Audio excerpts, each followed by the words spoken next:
아이들은 영어로 하는 것이 훨씬 익숙하죠. 캐나다에서 학교를 다니기 때문에 우리말은 잘 익숙하지 않을 수도 있습니다. 오늘 또 예배에 참석한 우리 모든 성도님들을 위해 우리 하나님의 크신 은혜와 능력이 함께 하시기를 바랍니다. 최근에 저희는 두 죽음을 목도했습니다. 너무 차이가 나는 그런 장례식이었습니다. 지지난주에 우리가 대전에 동원이 형제의 아버지가 돌아가셔서 밤중에 내려갔습니다. 동원이 이 친구가 저를 보고 간절히 부탁을 했습니다. 목사님, 우리 아버지가 예수님 안 믿고 돌아가셨습니다. 목사님이 가서 기도해 주시면 우리 아버지가 천국 갈 것 같으니까 목사님 꼭 좀 가서 기도 좀 해 주십시오. 그러니까 제가 그러자고 그러고 갔습니다. 그런데 갈 때에 거기에 냄새나는 어근이하고 훈이하고 본인도 냄새가 나고 그렇게 해가지고 어떻게 차로 갈까 걱정이 돼서 야 오근이 씻겨 갖고 가자. 그러니까 오근이가 나 안 가 그러는 거예요. 그래서 오근이 안 간다고 그러니까 동원이가 그러면 나도 안 가. 아니 장례식에 자기 아버지가 돌아갔는데 그 친구가 안 간다고 자기도 안 간다는 거예요. 그러니까 야 그럼 오근이 씻기지 말고 그냥 데리고 가자. 그래가지고 차에 태웠어요. 차에 태우고 왔다 갔다 하면서 제가 생각하기를 이런 냄새를 맡으면 죽은 송장도 일어날 것 같다.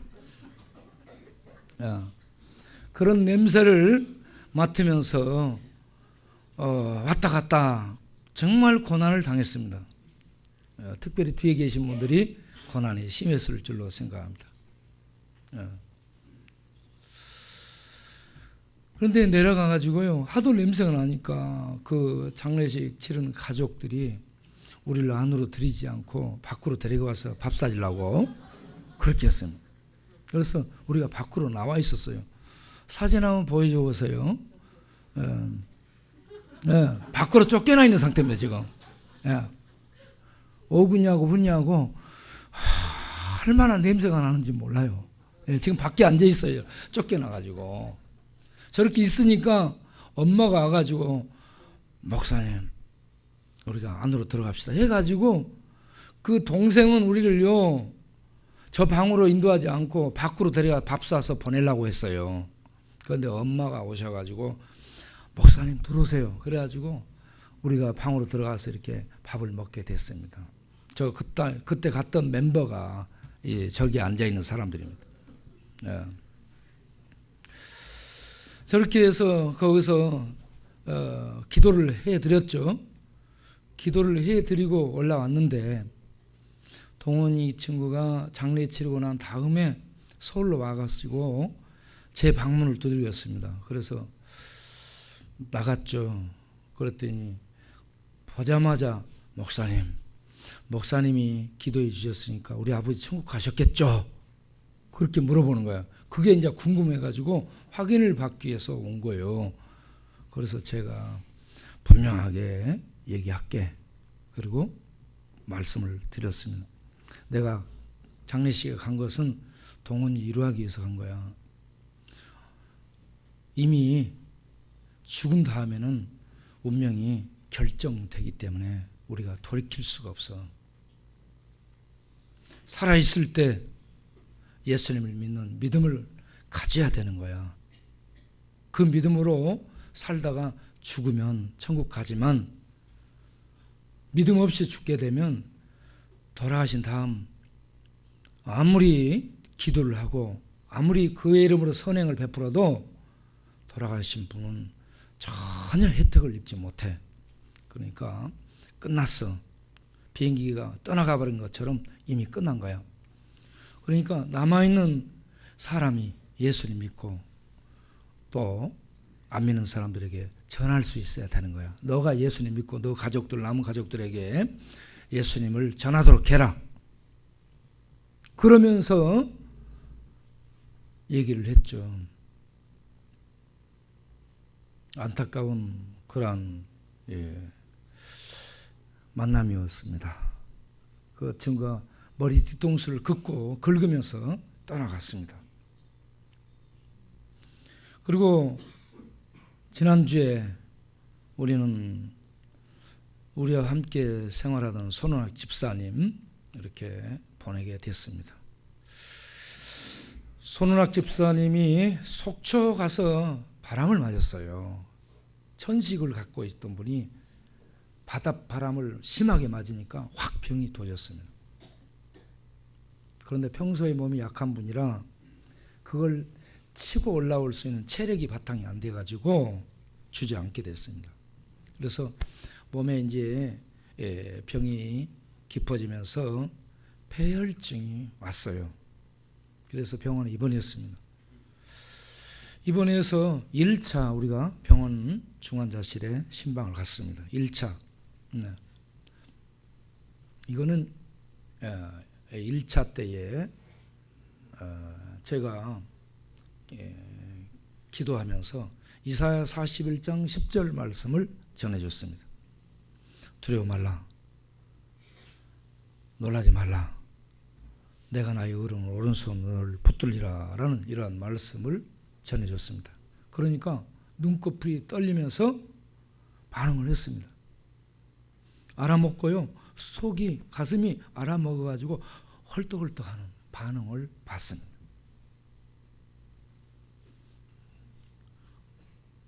약간 떠진 눈이 빛이 들어와 있었습니다. 그래서 소망이 있겠다 했습니다. 폐혈증은 이겨냈어요. 며칠 동안 싸워가지고 폐혈증을 이겨냈는데 폐혈증이 와 있는 기간에 심장 판막증, 본래 가지고 있던 심장 판막증 병이 발견이 되고요. 이분이 심장 판막증에 의해서 이제 아주 위태로운 그런 지경에 처하게 됐습니다. 그래서 우리들이 2차로 가서 예배를 드리게 됐습니다. 이렇게 우리가 마지막 중환자실에서 예배를 드리는 장면입니다. 중환자실에서 관리하는 사람들은 2사람씩만 들어가라고 해서 무슨 소리냐, 사람이 죽어가는데 우리는 그런 걸 무시하고 한꺼번에 들어갔습니다. 저는 싸워서라도 들어가서 예배드릴 참이었어요. 그런데 허락을 해줘서 우리가 다 같이 들어가서 찬송을 하고 예배를 드리는 도중에 깜빡 불이 들어오면서 손원학 집사님은 예배 드릴 때에 하나님이 부르셔서 숨졌습니다. 그렇게 해서 하나님 품에 안기게 되었습니다. 그래가지고 우리가 이제 장례식을 치르게 됐습니다. 장례식 치르는 이 장면은 어제 이렇게 발인하는 장면입니다. 저렇게 해가지고 우리가 백제 화장터에 가서 우리 손원학 집사님 장례식을 마치게 됐습니다. 제가 왜 저 사진을 여기에 띄웠는가 그러면 지금까지 백제 화장터의 예배를 제가 수없이 다녔습니다. 백제 화장터의 제일 고참 관장장이요 저를 압니다. 제가 가게 되면 목사님 오셨어요? 다른 사람들은 자기가 전부 이렇게 해요. 제가 딱 하잖아요. 목사님 인도하시죠. 그리고 딱 자리를 비켜줍니다. 이분은. 그래서 제일 이 고참이 저를 알아볼 정도로 제가 백제화장터에 수많은 사람들을 장례를 치르러 왔다 갔다 했습니다. 그런데 저렇게 많이 가서 예배드리는 건 처음입니다. 장례식 때. 손원학 집사님이 예수를 믿고 교회에서 봉사를 하고, 그리고 아팠지만 예배 드리는 도중에 돌아가셨고, 그리고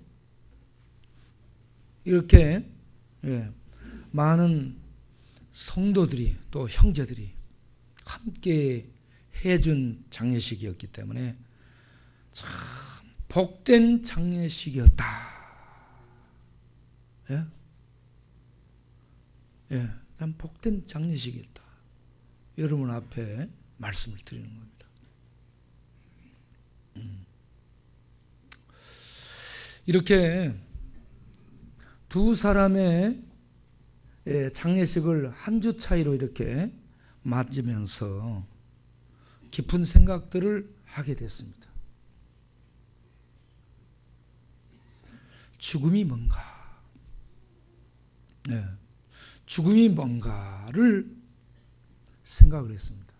죽음은 생명의 파괴입니다. 생명이 파괴당하는 것이 죽음이에요. 그러면 생명을 파괴당하면 무엇을 의미하는가? 생명의 근원 되신 하나님에게서 끊어지는 겁니다. 이것이 죽음이라는 현실로 나타나죠. 이 죽음은 참으로 무섭습니다. 죽음의 세력, 죽음의 위력은 무시무시합니다. 그래서요, 죽음이 치고 들어오면 아무도 막지 못합니다. 어떤 힘있는 용사도 죽음을 이기지 못하고 죽음 앞에 다 무릎을 꿇습니다. 이 땅에요, 죽음처럼 맹위를 떨치는 세력이 없어요. 죽음이 왕입니다. 이 세상에. 죽음을 이길 수 있는 사람 있어요? 없습니다. 죽음이 치고 들어오면 항거할 수도 없고요, 피할 수도 없고요, 도망갈 수도 없고요, 목 내놓게 되어 있습니다. 인간은.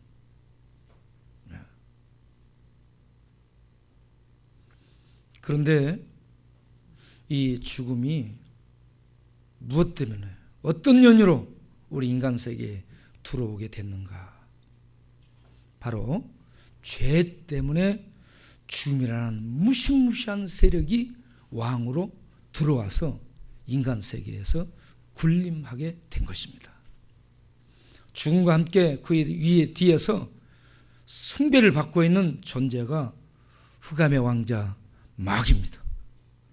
어둠의 왕자, 어둠의 주관자, 지배자 사단 마귀가 죽음 위에서 왕노릇하며 모든 인간으로부터 신처럼 숭배를 받고 있습니다.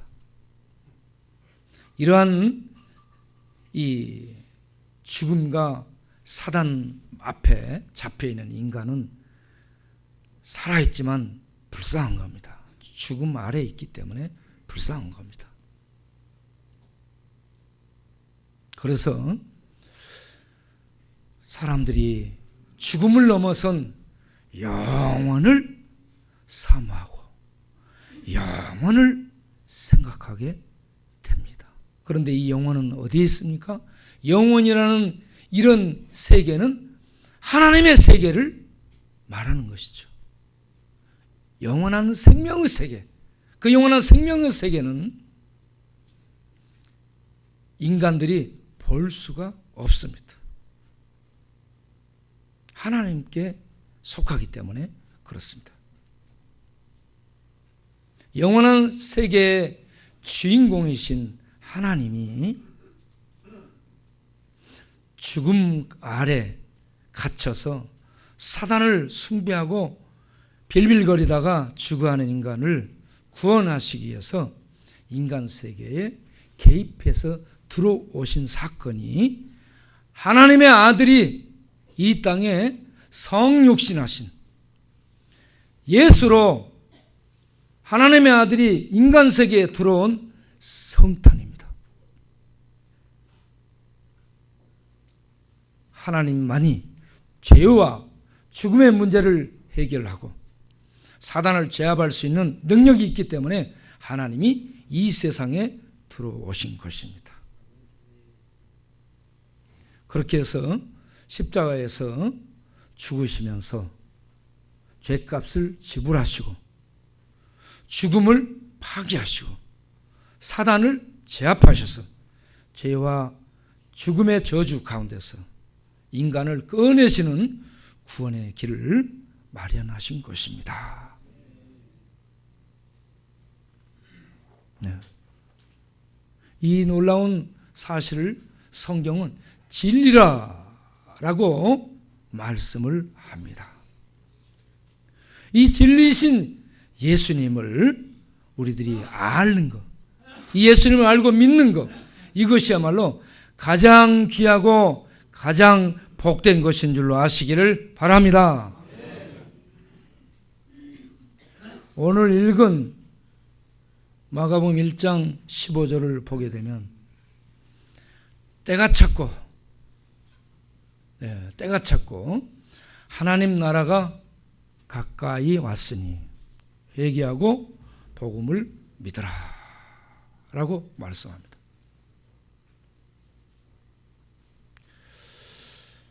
때가 찼다고 얘기합니다. 때가 찼다는 것은요, 메시아의 시대가 되었다라는 얘기입니다. 그동안 구약에서 쭉 메시아가 온다, 메시아가 온다, 메시아를 보낸다라고 예언을 했어요, 하나님. 그 예언의 이룰 때가 성취가 되었다라는 얘기입니다. 곧 메시아가 왔고 메시아 시대가 열리게 되었다 하는 말씀입니다. 그런데 메시아는 어떤 존재인가? 메시아가 어떤 일을 하는 분인가? 그 분이 바로 하나님 나라의 왕입니다. 할렐루야. 하나님 나라를 가지고 오신 분입니다. 그리고 때가 찼고 하나님 나라가 가까웠으니 라고 얘기합니다. 이 가까웠다는 단어가 앵기켄 이런 단어입니다. 완료형으로 되어 있습니다. 그러면 끝났다는 얘기인가?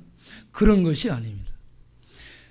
하나님 나라의 왕이신 예수님이 이 땅에 오심이 하나님 나라가 이 땅에 온 겁니다. 예수님의 활동하시는 것이 하나님 나라의 일들이 이 땅에서 펼쳐지고 진행되는 것입니다.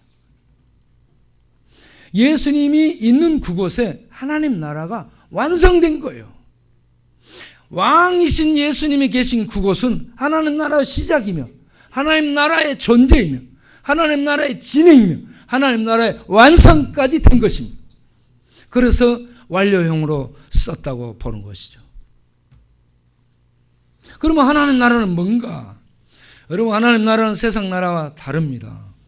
세상 나라는 눈에 보이잖아요. 그런데 하나님 나라는 보이지 않습니다.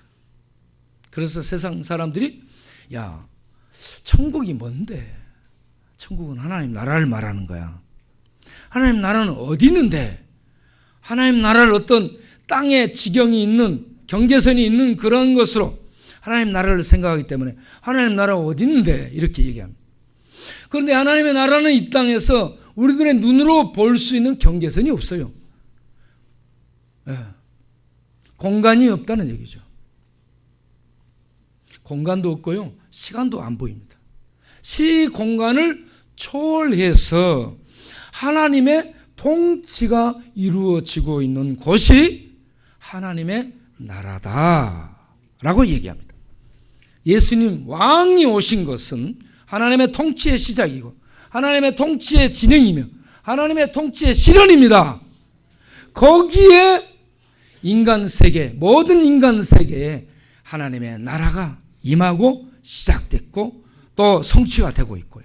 성취될 것으로 내다봐야 되는 겁니다.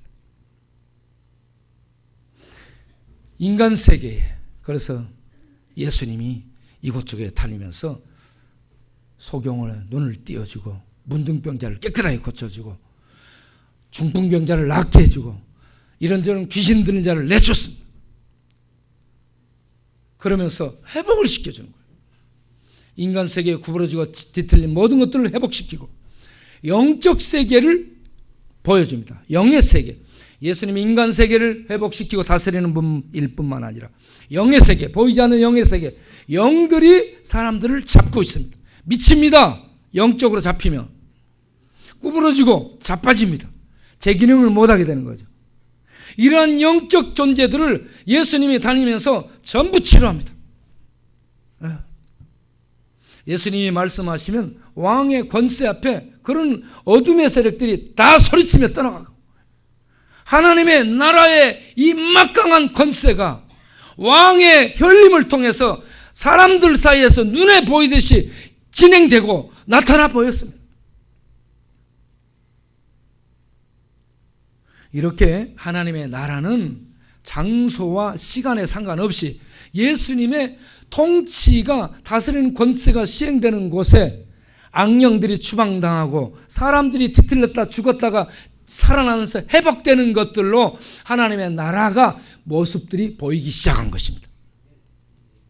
그런데 이것으로 끝나지 않습니다. 맨 마지막에 왕이 이 땅에 다시 오시는 그때에 이 모든 자연세계에 이르기까지 완전한 회복이 되게 될 것이고, 이 땅에서 악의 세력, 죄와 죽음과 사단의 이 악의 세력들이 전부 잡혀서 지옥 불구덩이성에 던져지게 됩니다. 이러한 왕의 통치가 이미 실현됐고요, 완전한 완성이 주의 재림을 통해서 이 땅에 도래하게 될 것입니다. 이런 하나님의 나라, 이 하나님의 나라를 예수님이 가지고 오셨다. 그분이 메시아다. 메시아 시대가 시작됐다. 메시아 때가 왔다. 이 말씀입니다. 그러면서 외치기를 회개하라라고 말씀하고 있습니다. 회개하라. 회개하라는 단어는 가던 길을 바꾸라 이 말입니다. 너 지금 잘못 가고 있다 이 말입니다. 가던 길을 바꾸고 가던 길을 돌이켜서 네 마음대로 살아가던 마귀를 숭배하고 하나님 없이 저주 죽음의 길을 가던 그 길에서 돌아서서 하나님 앞으로 돌아오라. 예수님 믿고 돌아오라. 그곳에 생명이 있다. 거기가 하나님의 나라다. 그 길이 살 길이다. 그러니 돌아오라. 이 말이 회개입니다. 그런데 이 회개라는 말은 지속성을 가지고 있습니다. 이렇게 돌아오는 회개뿐만이 아니고 하나님을 믿고 살아가면서 자신이 계속 잘못되고 있다는 것을 보게 되는 겁니다. 그러므로 이 회개는 지속적인, 하나님 나라에 갈 때까지 계속되는 회개까지 포함하고 있는 그런 말입니다. 가던 길을 바꾸고 돌아오는 그런 시작을 출발로 해서 믿음 생활을 하면서 잘못되는 부분들을 늘 하나님 앞에 회개하고 고치고 돌이키는 이 생활을 하면서 점점 하나님의 모습을 이루어가는 그런 신앙생활을 해가다가 하나님이 부르시는 그때에 하나님 나라에 들어갈 수 있도록 하나님이 우리를 회개하라라고 말씀하고 계신다는 것입니다.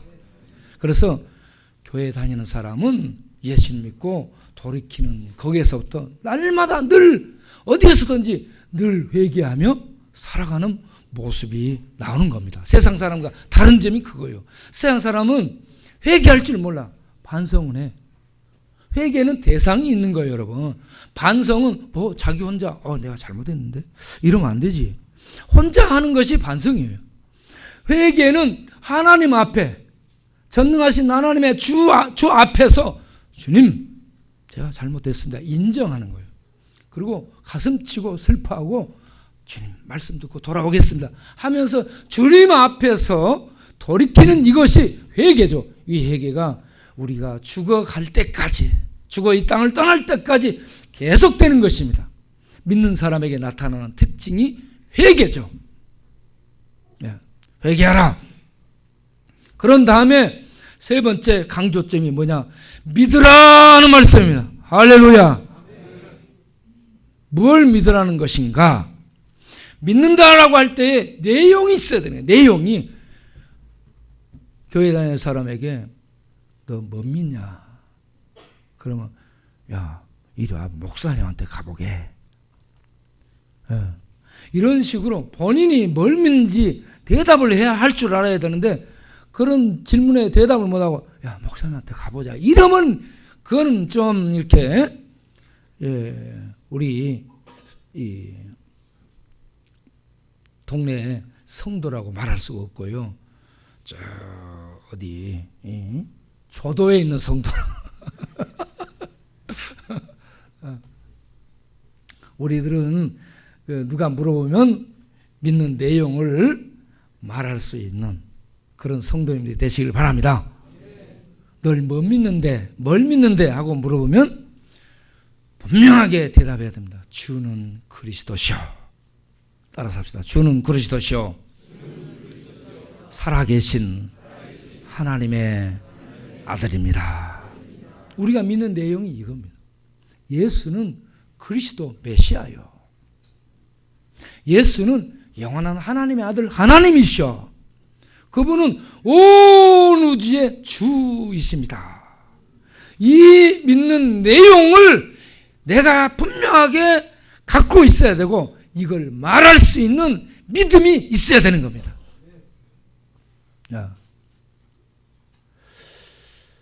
초대교회 성도들의 지표가 뭐였냐?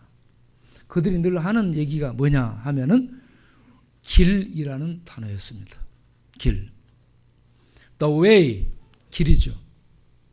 길이라는 단어를 다른 말로 번역을 하면 도라고 합니다. 길, 도. 여러분, 예수님이 요한복음 14장 6절에서 나는 길이요 했습니다. 길이라. 여러분, 사람이 어떻게 길이 됩니까?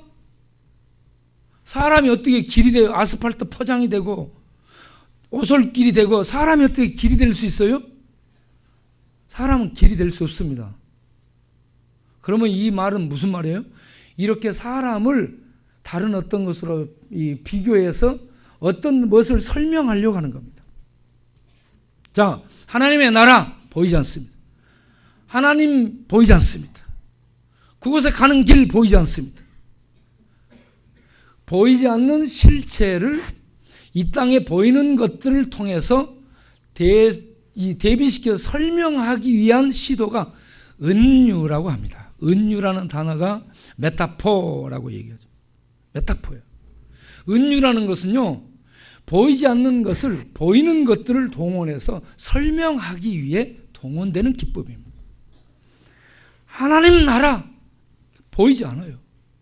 하나님 나라에 가는 길 우리 눈에 없어요. 그런데 예수님이 내가 그 길이다 라고 얘기합니다. 이게요, 그렇게 예수님이 은유로 길에 대한 말씀을 우리들이 알아맞게 말을 해도 몰라요. 우리가 설명이 잘 안 됩니다.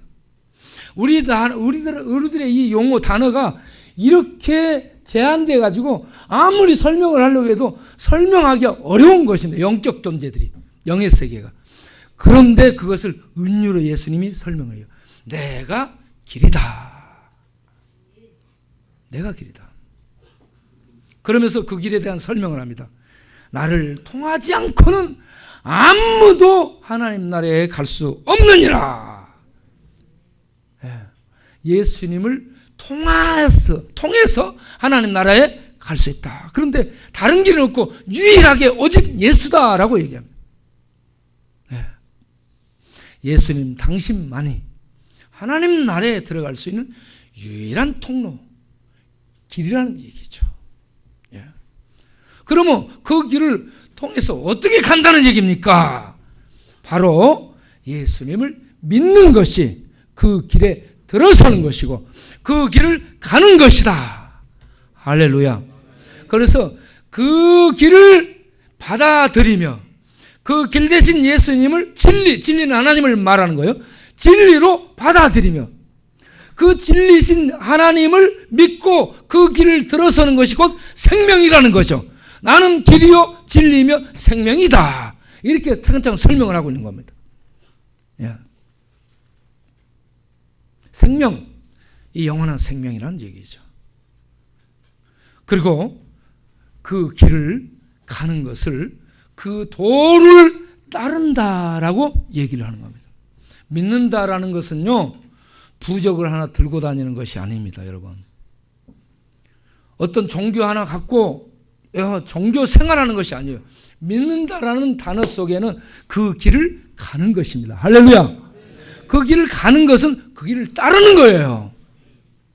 그 길을 가면서 따르면서 주와 함께 동행하고 살아가는 생명 안에 들어가는 그것이, 생명 안에 들어가서 생명을 맛보며 생명을 호흡하며 생명을 누리며 생명 안에서 함께 가는 것이 길을 가는 것입니다. 이게 믿음이에요. 믿음을 그냥 부적 하나 따다가 딱 갖다 놓고요, 이거 갖고 다니는 것이 아니에요. 네. 이렇게 예수를 그 길로, 예수를 진리로, 예수를 생명의 주님으로 믿고 그 길을 가는 것, 이 길이 가장 가치 있는 길이고 영원한 길이며 가장 복된 길인 줄로 믿으시길 바랍니다. 저는 스티브 잡스를 생각해 봤어요. 스티브 잡스 모든 잡들을 폰 안에 모아놨어요. 이거는요, 새로운 길을 연 겁니다. 스티브 잡스는 새로운 길을 열었어요. 그런데 길만 열었지 사람들이 다리 하나 건설하는 것과 마찬가지예요. 이 한강 다리가 27개 되잖아요. 다리 계속 건설해. 그 다리 건설하는 것 중에 하나를 보이지 않는 세계에 건설한 사람이 스티브 잡스예요. 그런데 그렇게 해가지고 손 안에서 모든 것들이 이루어지도록 했지만 영생의 길은 모르는 사람입니다. 영생의 길은 놓을 수도 없고 영생의 길은 만들 수도 없고요. 영생의 길을 본인 자체도 몰랐던 것입니다. 그래 인도의 구루 선생을 찾아갔다가 못 만나고 도를 만나지 못하고 다시 돌아와서 그냥 돈 속에 묻혀 살다가 죽어간 사람이죠. 성공한 사람, 길을 손 안에서 만든 사람, 유명한 사람, 모든 사람들이 성공하기를 원하는 표지 모델이 된 사람, 그런데 실패한 사람. 잡스요. 네.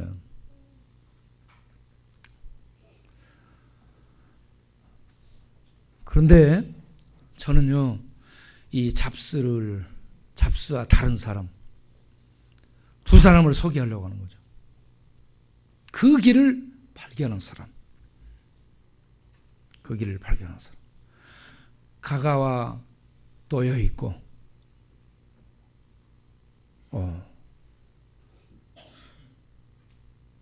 일본의 최고의 성자로 알려진 가가 도여 있고, 하천붕원이라는 사람에 대한 얘기를 들으려고 합니다.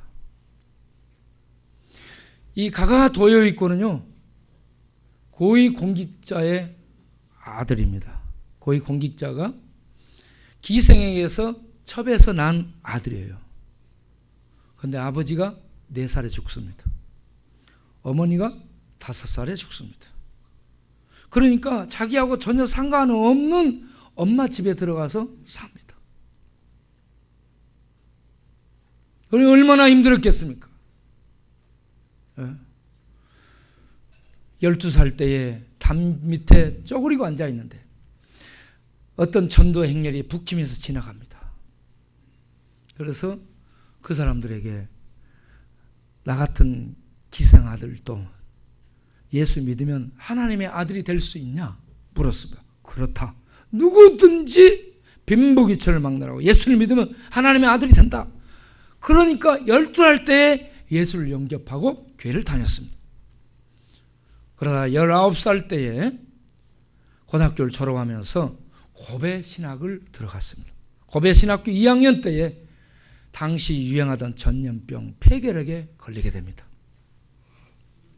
폐결핵에 걸려가지고 각혈을 하게 되고 그러자 학교에서 그만 나오라고 정학을 시킵니다. 고베 신학교에서 고베를 마시게 됩니다.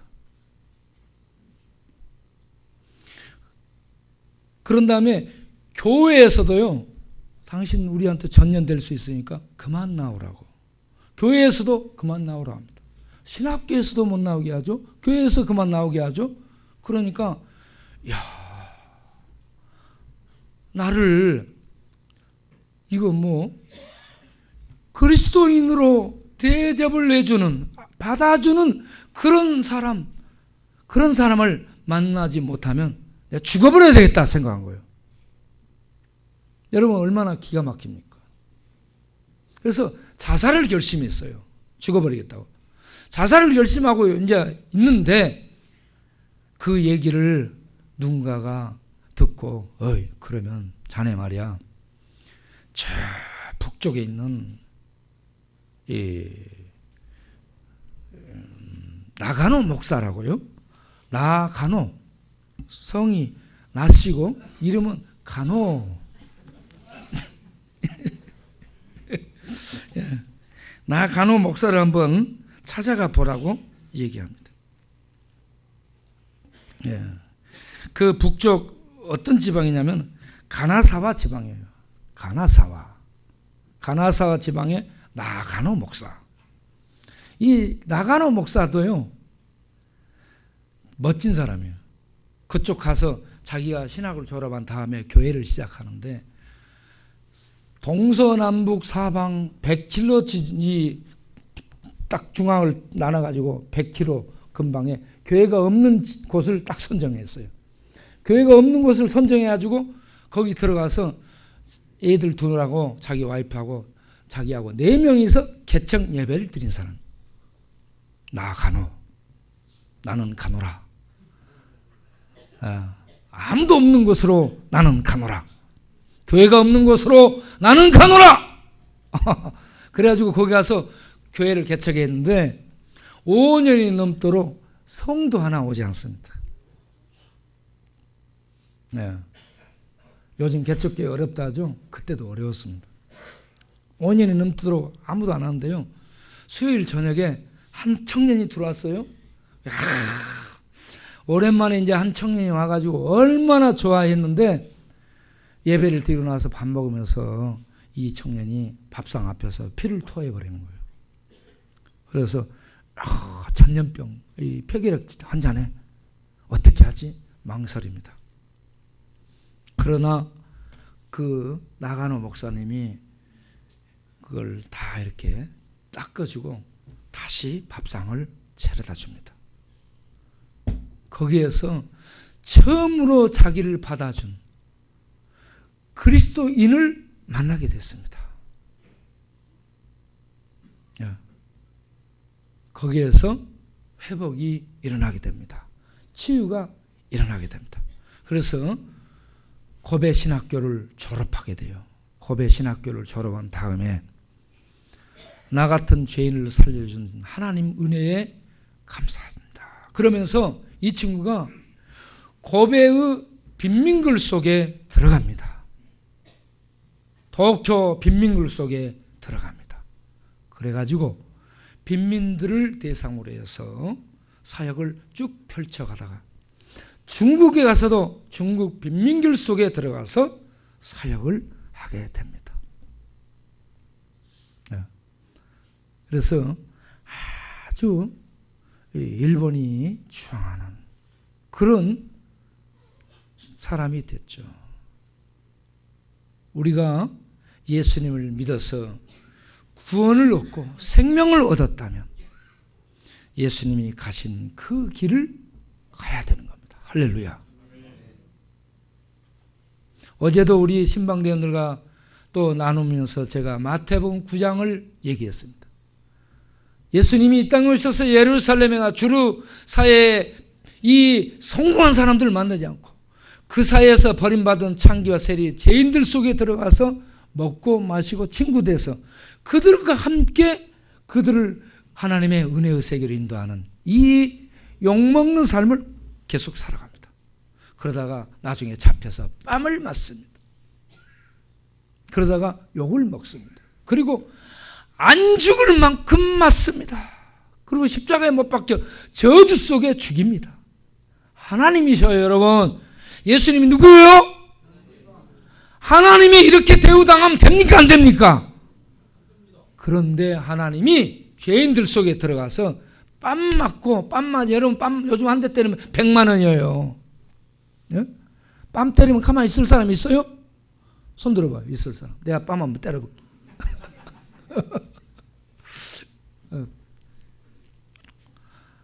침 뱉으면 어때요? 침 뱉으면 이 성놈의 새끼가 침을 뱉었어 하고 바로 그냥 의자 집어서 찍어버리고 그러죠? 어? 가만 안 있어. 어? 그런데 하나님이 죄인들 속에 와가지고 뺨 맞고 욕 먹고 침뱉음 당하고, 하나님이 나중에는 벌개벗김을 당합니다. 벌개벗김을 당해서, 벌개벗김을 당했다는 건 뭐예요?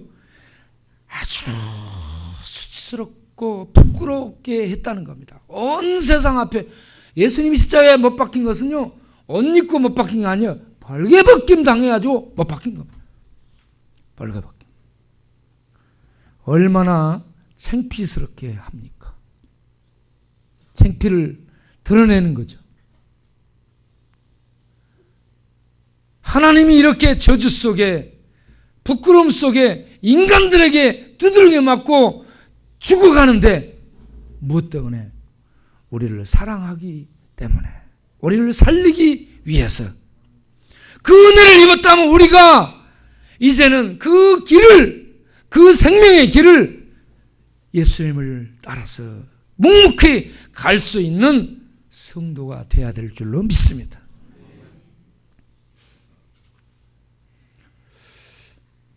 저는 지금 독일의 미르켈 총리의 아버지가 굉장히 존경스럽더라고요. 최근에 알았어요. 저. 미르켈 총리의 아버지가요, 루터교회 목사입니다. 베를린 장벽이 세워지기 전 동독이 공산화돼서 동독에 있는 수많은 사람들이 서독으로 넘어옵니다. 그런데 그 사람들이 넘어오는 곳을 향해서 들어가는 가족이 있었어요. 바로 미르켈 지금 독일 총독의 아버지 가스너 목사였습니다. 바로 가스너 목사. 다른 사람들이 다 나오는 그곳에 살기 위해서 나오는데 거기에 육주된 아이를, 이 신생아를 데리고 들어가는데 그 육주된 아이가 바로 미르켈, 이 독일 이 현재 총리라는 얘기죠. 그래가지고 오라는 것도 없고 정해진 것도 없이 사람들이 다 나와버린 곳을 향해서 들어갔어요. 그 길을 간 사람이라는 얘기죠. 예수를 믿는 그 길, 생명의 길, 진리의 길, 고난의 길, 복음의 길, 누구도 알아주지 않아도 좋아. 아무것도 안 생겨도 좋고요. 먹을 거 없어도 좋다 이 말이에요. 그 길을 가자 이 말이죠. 저도 하나님의 은혜가 너무 감격스럽고 너무 가슴 벅차고 놀라워서 하나님 앞에 신학교 때 기도했습니다. 하나님, 저는 다른 사람들이 안 가는 곳으로 가서 복음을 전하겠습니다. 교회가 안 될 곳, 목회가 안 될 곳, 복음 전하다 내가 죽을 곳, 그런 곳으로 제가 들어가겠습니다. 복음에 내가 무슨 힘이 있거나 뭐 능력이 있거나 그런 것이 아니에요. 복음이 위대하지 않습니까? 할렐루야. 이 복음이 위대하기 때문에 복음의 위대함을 믿는 자면 그렇게 할 수 있어야 됩니다.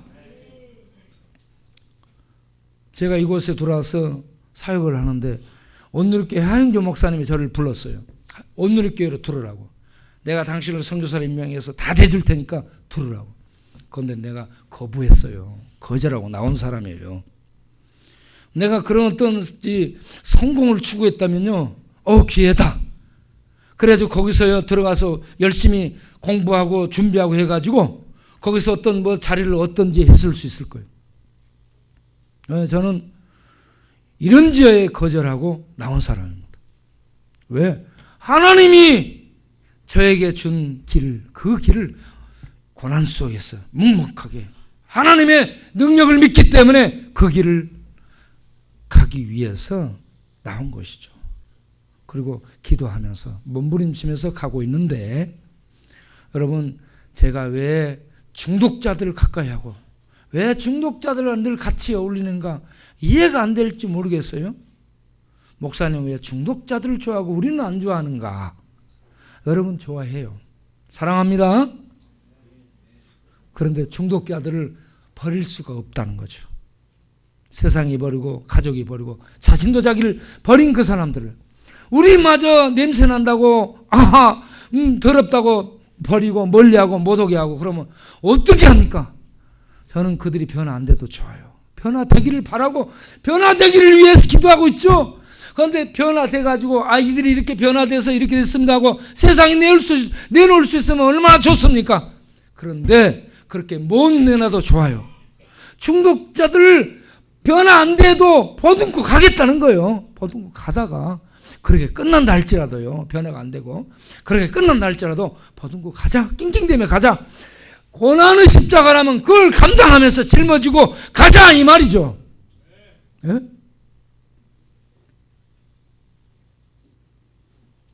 전도 집회 여기저기 교회들마다 초청 전도 집회 하면서 사람들 데리고 옵니다. 누가 100명 전도했네, 누가 200명 전도했네, 누가 막 1000명 전도했네, 뭐 고구마 전도법으로, 진돗개 전도법으로, 호박 전도법으로, 뭐 감자 전도법으로, 누가 뭐 몇백 명 몇천 전도했네. 그런 거 없어도 좋다 이 말이요. 전도했는데 안 돼가지고 중독자 낑낑대고 가고 있어요. 그래도 괜찮아. 그냥 그렇게 가겠다 이 말이에요. 예?